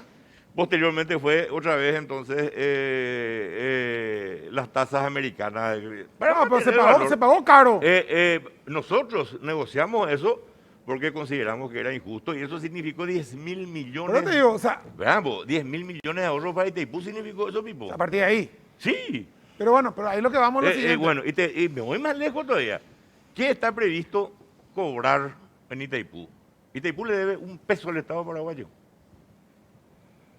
Nunca, ni aún en su peor situación financiera. Itaipú estuvo pagando intereses muy caros. Esa diferencia de la utilidad que hubiera tenido el Estado paraguayo de su 50% o el costo de la energía hubiera sido menos. ¿Qué utilidad? Itaipú tiene cuatro... No, espera. Resarcimiento... Llamarle cangrejo, pero para el común de la gente, Itaipú de alguna manera le genera dinero al Estado paraguayo. Por la venta de energía, por lo que sea. No, está equivocado. ¿No le genera dinero? No, Itaipú no genera dinero. Itaipú es sin fines de lucro. ¿Y los royalties qué son? Y eso se dejó de pagar. Es por el uso del agua. Se dejó de pagar un peso. Te pregunto, contestame. No, pero ¿de dónde sale el número de los royalties? Es una fórmula aparte. Que está fijado un número... tantos dólares por la generación de kilovatios hora y se cumple a rajatabla. ¿Y qué pasa si yo genero, te pregunto una cosa, qué pasa si yo, Itaipú, conseguía financiamiento más barato y me sobraba más plata de lo que yo a vender la energía? No puede sobrar, baja la tarifa. La tarifa está hecha en función al pasivo, parece que no lo entendemos. Y bueno, por eso... ¿Qué significa pero era un pasivo que estaba inflado. ¿Qué significa hacer tarifa en función al pasivo? Todo lo que recaudo este año me tiene que dar para pagar todos los compromisos de este año. ¿Y si yo inflo mi pasivo? Y si tengo utilidad, entra en el presupuesto del año siguiente con número negativo. Y si tengo déficit, entra en el presupuesto del año siguiente con número positivo. Así está calculado, lean. Pero si yo inflo el pasivo ¿Cómo va a inflar el y pasivo? generando, pagando más No, interés no, Nati, a vos una de las sos partes. inteligente, vos sos un tipo No, de- y te estoy diciendo, yo soy un tipo experiente. Espera, pero no, Brasil no. con el banco y el Acá, socio. acá, Pipo. Pipo, hay 4 cosas nomás que están previstas dentro del tratado. Royalty, resarcimiento, cesión de energía y utilidad del capital. Los 4 elementos, no hay un guaraní de deuda. Ni en su peor momento Itaipú dejó de Nadie pagar. dice que le debe, Martín. Vos me estás Entonces, el respondiendo Estado, otra cosa. entonces no se le debe al Estado. No, es que Vos sabés que el factor de ajuste todavía pagan los consumidores brasileños. Solamente a Andes se le Vos sacó. sabés que vos tenés idea de eso. no sé. Y bueno, hoy en día la tarifa de Itaipú Martín, es carísima Itaipú con para un el misterio de la brasileño. ciencia, no sabemos ni cuánto ganan en Y bueno, Itaipú si por eso. pero ¿cómo emitimos juicio de Ya. valor si no sabemos? Ya, si es por Eso eso, es no, pero ridículo. yo te voy a decir una cosa, si yo soy el banco y Tipo. es lo que dijeron ustedes en el 2007, estamos pagando de más, Sí. 4.5 de No interés, estamos pagando de más, es lo que pactamos. pero estaban por eso... Es lo que pactamos. Pero acá, ¿por qué cortaron ese pago ustedes? Porque Y estaba- porque pudimos cortar, porque Pero teníamos ¿por qué? atribución para cortar, Por- porque tuvimos una posición política Te voy a en ese explicar momento por qué se del eliminó el gobierno factor. de Duarte Fruto. Te voy a explicar por qué se Está bien, eliminó. pero Y se se hizo. habló con Lula y habló Duarte Fruto con Lula y conseguimos eso. Conseguimos la ¿Y línea por qué de cortó 500. Lula eso? Porque es simpático. No, te iba a explicar. porque era No injusto. sé. Pero te iba a explicar, pero déjame te voy a explicar. Es política, eso mismo. No es justo. Déjame, injusto. déjame, No es déjame te matemática, explico. es política. Déjame te explico. Lo que pasa es que el factor de ajuste, cuando se hacía el ajuste financiero, se hacía en relación a la desvalorización del dólar y la inflación en Estados Unidos. En todo ese periodo en el cual se negoció la eliminación del factor de ajuste, nosotros como paraguayos pudimos demostrar que tenemos un guaraní estable en relación al dólar. Entonces, a la ANDE se le elimina el factor de ajuste y el consumidor brasilero sigue pagando porque su moneda es variable en relación al dólar. Entonces, todo lo que Itaipú produce para Paraguay y lo que corresponde a la producción, digamos, paraguaya, incluyendo lo que se da en cesión de energía, no paga el factor de ajuste. Ahí es donde Itaipú ahorra. Es Itaipú el que ahorra aproximadamente 10.000 millones. Los cálculos exactos son ¿Y a quién le beneficia el 7.400. ahorro? Claro. Por eso digo, pero Le ¿y a beneficia quién le de- beneficiaba pagar de más la tasa de interés? Y probablemente, no es que le beneficia. Al Banco de Brasil, Bueno, al Bandea, al que ahora, sea. Pipo, No, está bien, atendé una pero cosa. vayamos a lo siguiente, Pipo. Vos tenés que tener la actualización de si vos prestás tu dinero, vos tenés que tener la actualización de tu dinero. Vos, si hoy presto 100.000 guaraníes, Pero para eso está el dentro de 10 interés. años los Para eso 100.000 está el guaraníes... interés. A mí no me paga actualización del banco al que yo le presto, que le coloco en mi banco, no sé. No, Sí, dice, pero- te pago el interés para la Sí, actualización de sí, inflación, pero no no existe va a eso. pero no va a conseguir un préstamo a 20 años al 7%. Y vas a conseguir, pues No si va a reajuste, sí conseguir, vas a conseguir. decime dónde me voy yo ahora. Y los bonos del Tesoro Paraguayo que tienen. Bueno, 4,5. los bonos, o si no, Tengo que cerrar. la banca de segundo piso. O No saca te un explico- préstamo a 20 no. años y no Pipo, tiene reajuste. Pipo, te explico lo que dice el anexo C. A ver, 30 segundos, pues tengo que Sí, cerrar. sí. el anexo C dice que los egresos deben ser iguales a los ingresos. Está teórico. Si se aplica la teoría que vos decís, de por qué ya no se fue pagando antes la deuda, varias veces se intentó pagar adelantada la deuda, iba a bajar más rápido la tarifa. Hoy en día la tarifa elevada le conviene a Paraguay. Claro, hoy sí. Hoy le conviene a Paraguay la tarifa elevada. Nosotros venimos insistiendo de que la tarifa se tiene que mantener. Como dijo el doctor Carlos Mateo, es un ingreso para Paraguay porque el consumidor brasilero es el que está pagando esa energía. Nosotros tenemos 10 años para equilibrar eso. Entonces, mantener la tarifa elevada le conviene al Paraguay. Este informe puede ocasionar que los brasileros digan mañana, perfecto, no están de acuerdo con lo que se hizo. Bajamos la tarifa. A rajatabla se cumple el anexo C y baja la tarifa. Y perdemos. ¿Quién pierde? Nosotros no Nosotros. podemos entrar en la, en la puridad de los términos, Jorge. Itaipú todavía no es una obra terminada. ¿Por Sí. qué? Porque si vamos a cumplir el tratado y sus anexos, En el anexo B habla de la esclusa de navegación. navegación. No está hecho, No o sea, está hecho. no es una obra concluida. Vamos a seguir con este tema, Pipo. En el No, por repasador, favor, mañana, la radio, vamos a hablar de esto. Yo les pido y les Sí. ruego dejar este mensaje, que Itaipú conteste. Y nosotros Sí. nosotros podemos ayudar a ustedes, a Itaipú, a todo el mundo, en comentar, en discutir lo que ustedes quieran. Pero por bien o por mal, por sí o por no. Necesitamos la respuesta. Necesitamos una Claro. respuesta de Itaipú. Sí. Gracias, Sasha. Gracias, ingeniero. Muy amable, muy amable. Hacemos pausa, venimos enseguida.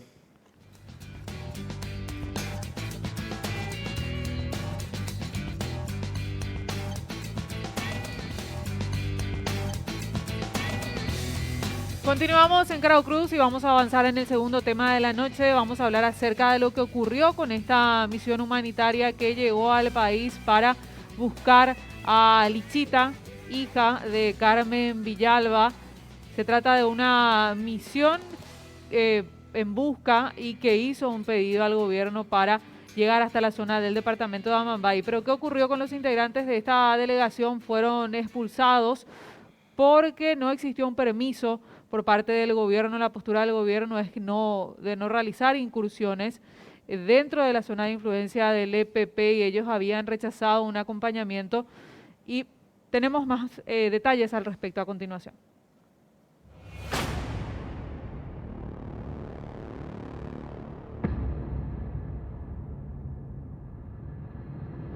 El gobierno expulsó a 7 activistas argentinos y a un colombiano que ingresaron al país para buscar a Litsi, hija de Carmen Villalba y Alcides Oviedo Brites. Los miembros de la delegación extranjera fueron retenidos desde el mediodía del viernes por desplazarse hacia la zona del Cerro Guazú, departamento de Amambay, supuestamente sin dar aviso a las autoridades. Toda la zona de defensa interna, como les había explicado, los 3 departamentos, San Pedro, Concepción, Amambay, debía hacerse con antelación. La permanencia de ustedes aquí es irregular. El viceministro de Seguridad, Pablo Ríos, había descartado que organismos internacionales puedan realizar incursiones en la zona de influencia del grupo autodenominado EPP sin acompañamiento de la Fuerza de Tarea Conjunta, y la postura oficial fue manifestada por las autoridades ante la delegación humanitaria. Sin embargo, desde Migraciones señalaron que el ingreso en la zona se registró sin coordinación con el Comando de Operaciones de Defensa Interna, CODI, y los efectivos de la FTC. Se trata del Movimiento Patriótico Revolucionario Quebracho, que llegó al país y solicitó ingresar con pobladores e indígenas de Amambay al Cerro Guazú, Cerro Pelado y Río Upanemí, con el fin de recabar informaciones sobre el paradero de la niña. Legisladores, al igual que la familia de los secuestrados, repudiaron la presencia de esta comisión en territorio nacional, la que está más preocupada por los responsables de los secuestros y no por las víctimas. El Mecanismo Nacional de Prevención de la Tortura pidió que la misión humanitaria pueda cumplir con su objetivo sin ser obstaculizada por la FTC. El caso se remite al operativo desarrollado en septiembre del 2020 entre la Fuerza de Tarea Conjunta y criminales del autodenominado EPP, del que resultaron víctimas 2 niñas y una estaría desaparecida.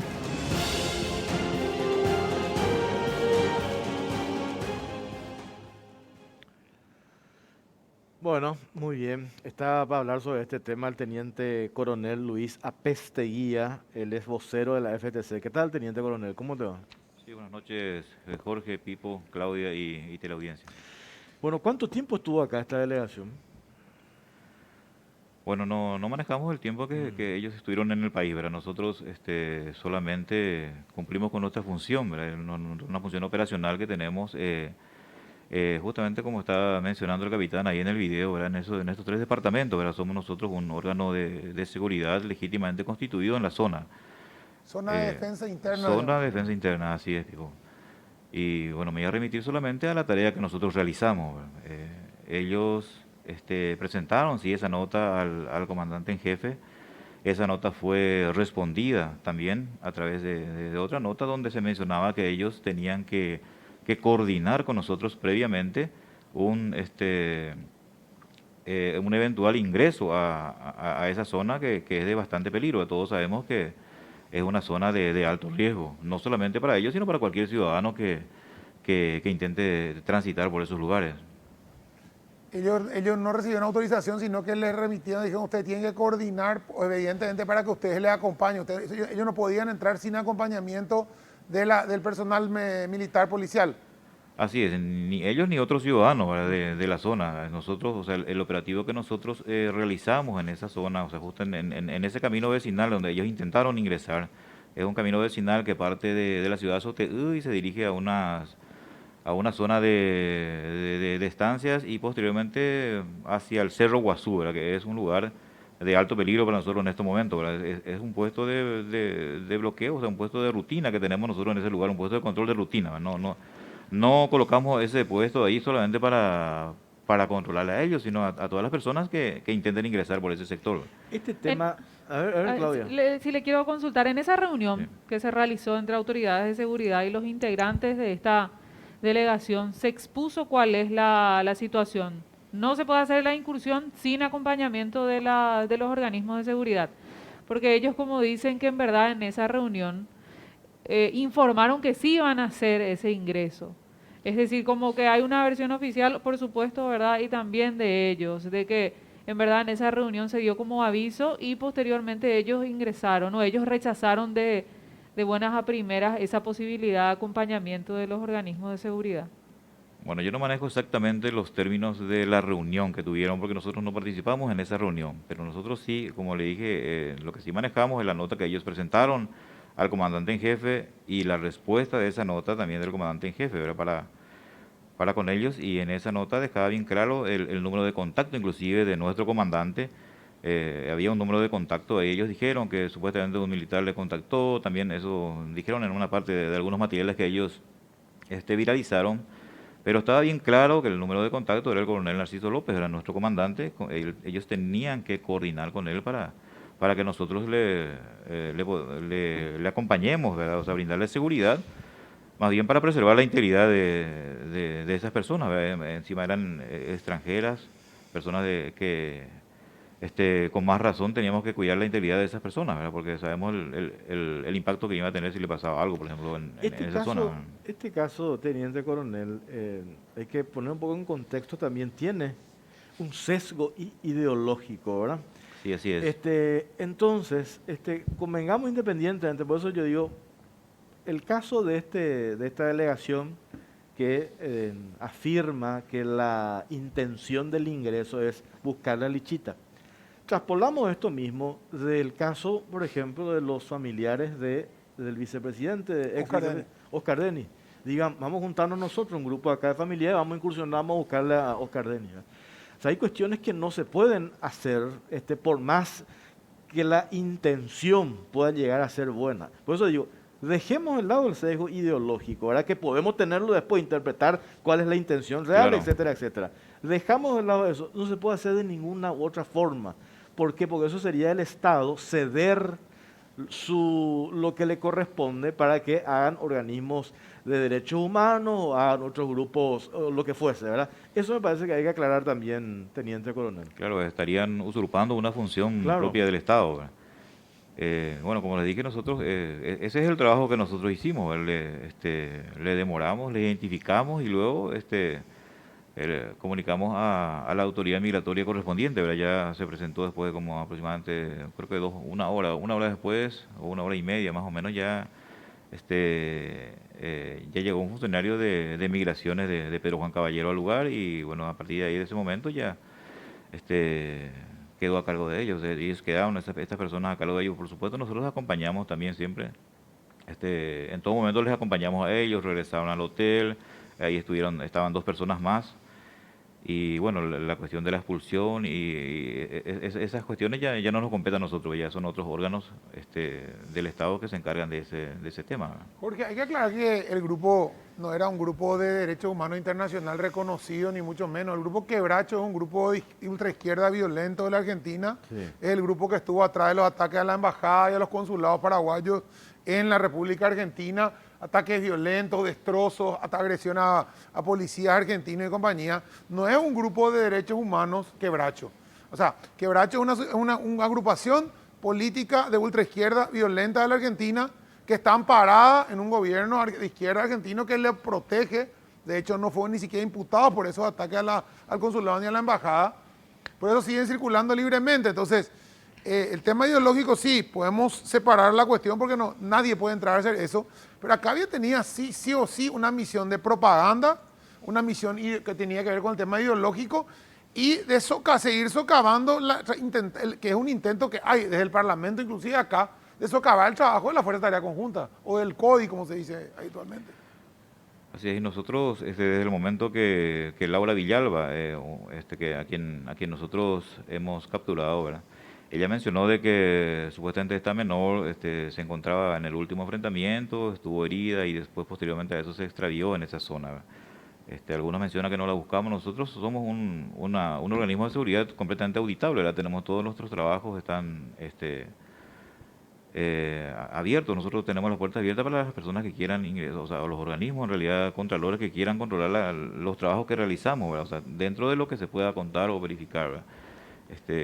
Justamente un programa televisivo había ido al norte en estos días y muchas de las tareas que realizamos pudimos mostrarles, ¿verdad? Por las tareas que hacemos. Nosotros realizamos tareas de búsqueda, somos los primeros interesados realmente por esta menor porque sabemos que estos grupos terroristas inclusive utilizan menores como esclavas sexuales, ¿verdad?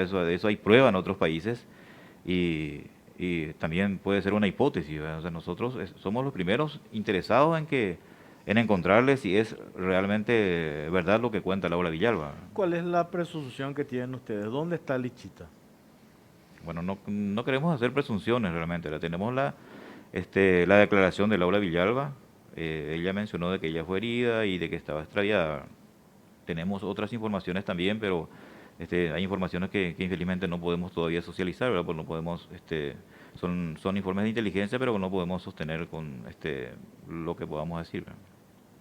En ese caso, leí nomás un comentario, un análisis, ¿verdad?, en uno de los medios impresos, en el que se plantea si era necesaria la expulsión, ¿verdad? Porque justamente como dijo Pipo, la intención de este movimiento político finalmente era la de demostrar, ¿verdad?, que el Estado paraguayo de alguna u otra forma no se preocupa por todas las víctimas desaparecidas. Entonces, al expulsar como que se muestra que no hubo mucha predisposición de acompañar realmente a este sector más allá de la ideología, ¿verdad? En ese caso, ameritaba la expulsión, se pudo haber conversado, dialogado, insistir tal vez, ¿verdad?, que ellos acepten el acompañamiento y ver también qué se puede sacar de ellos para encontrar a todas las víctimas, que son 4 en total, sumando a Lichita. Bueno, esa decisión en realidad no es de nuestra competencia, ¿verdad? El Comando de Operaciones de Defensa Interna no decidió la expulsión de estas personas, ¿verdad? Eso se decidió en otro ámbito, ¿verdad? No es una función nuestra, por lo que realmente no puedo dar respuesta a esa pregunta, ¿verdad? Seguramente otros órganos, migración, relaciones exteriores, seguramente van a poder explicar mejor las razones de la expulsión. Pero ustedes comunican a migraciones, ¿verdad? Que Claro. llegaron hasta un Sí, lugar donde nosotros no estaba solamente hicimos, permitido. lo identificamos y comunicamos a migraciones, ¿verdad? Ellos fueron los que llegaban al lugar y ya los trámites de la expulsión realizaron ellos. La decisión creo que vino de arriba, de Migración, del Ministerio del Interior, directamente decir, estas personas no pueden estar en el territorio paraguayo porque el Paraguay puede reservarse ese derecho de expulsar extranjeros en caso de que estén en contravención con las leyes Violando o la intenten violar las leyes paraguayas. Eso es una potestad del Ministerio del Interior. De hecho, podía inclusive haberle a Migraciones negado la entrada en su momento también, si es que quería hacerlo. Así es, nosotros, bueno, hemos acompañado a esta delegación, o sea, autodenominada delegación en realidad, hasta la ciudad de Concepción. En la ciudad de Concepción ellos abordaron una aeronave que los llevó a Encarnación. Nosotros acompañamos hasta Concepción y después ya quedaron con custodia policial ya hasta Encarnación y posteriormente creo que ya Claro. fueron expulsados por Claro, Posada. por eso yo preguntaba desde cuándo estaban acá, ¿verdad? ¿Cómo entraron? O sea, ¿qué argumentaban para entrar? O sea, de hecho, vos podés entrar sin ningún problema, ¿verdad? Pero después, ¿dónde entra la intervención acá? Cuando ellos deciden, no, nosotros vemos que los organismos de seguridad no están respondiendo. Nosotros sí tenemos esa intención genuina de ir a buscarle a esta nena y nosotros vamos a hacer. Y ahí es donde chocan con lo que Claro. les corresponde a ustedes, ¿verdad? Y ahí es donde se acciona y se dice, no, un momentito, ustedes pueden venir, pueden inclusive hacer sus protestas, o el reclamo legítimo, ¿verdad? Pero lo que no pueden hacer es eso que pretenden de ir a incursionar y a buscar y etcétera, etcétera, ¿no? Claro, estamos en democracia, podemos pensar diferente, pero existen mecanismos legales y nosotros somos respetuosos de esos mecanismos. Ahora somos así como ya mencioné, un órgano constituido legalmente en la zona y bueno, solamente realizamos nuestra tarea. Una pausa cortita hacemos ahora y venimos ya para el último bloque acá en Caracruz.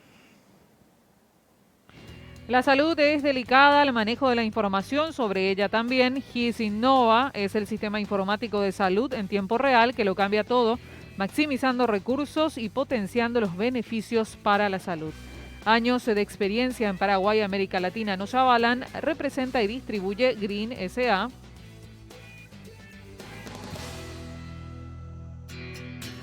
Famosas como Pharmacenter y Banco Basa que se unen para traerte la primera tarjeta de crédito que te cuida con beneficios increíbles todo el año. Solicita tu tarjeta llamando al 021-618-7070 o ingresando a www.bancobasa.com.pi. Banco Basa, cuando quieras, estamos.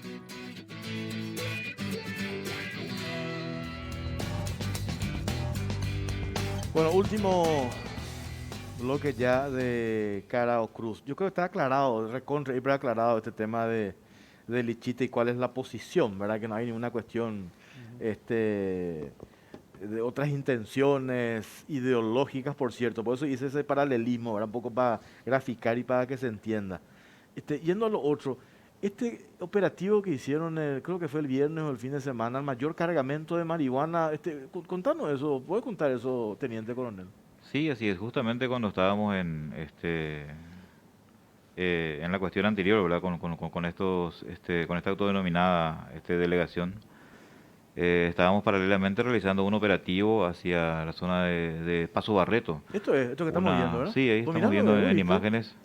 Es la mayor incautación de marihuana en el Paraguay hasta la fecha.